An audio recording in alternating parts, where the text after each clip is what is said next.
ગ્રાહકો છીએ। અમારા ગામના પ્રમુખ અને મંત્રીએ ગઈકાલે કલેક્ટર ઓફિસની અંદર એક આવેદનપત્ર આપેલું અને જેના અનુસંધાને અમે અત્યારે ફરીથી આવેદનપત્ર આપવા આવ્યા હતા।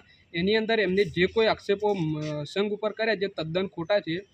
અમારી ગામની અંદર 28/7 સાધારણ સભા થઈ હતી।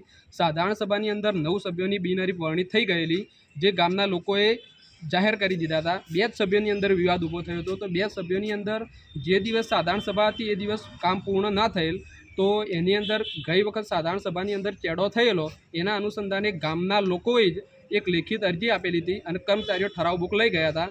એના અનુસંધાને અમે 2-3 દિવસ ફરીથી ડેરીની મધ્યસ્થીથી ડેરીના બંને કર્મચારીઓ આવ્યા હતા અને એક મિટિંગ રાખેલ અને જે મોહલ્લાનો વિવાદ હતો એ મોહલ્લાના લોકો બોલાયેલા અને એમાં પણ એ લોકો બધા આવ્યા અને એમાં એવી બહુમતી થઈ કે ભાઈ આ વ્યક્તિનું નામ લખું તો બહુમતી મળી, છતાં પણ મંત્રી નામ લખતા નથી।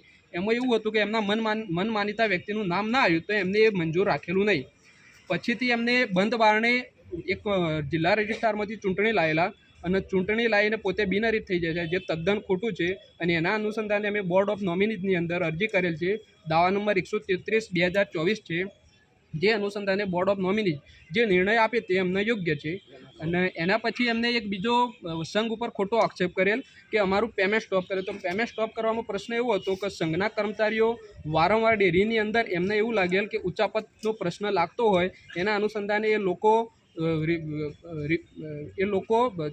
ઇન્સ્પેક્શન કરવા આવેલ, છતાં પણ મંત્રી અને પ્રમુખ હાજર રહેતા નથી। એના અનુસંધાને એમને એવું લાગે કે એ લોકો ચોર હશે, તો એના અનુસંધાને પેમેન્ટ સ્ટોપ કરેલ, જે સંઘને યોગ્ય નિર્ણય લીધેલ છે, અમને મંજૂર છે। શું નામ તમારું? ચૌધરી મોગજીભાઈ જેઠાભાઈ, ગામ વાસણા।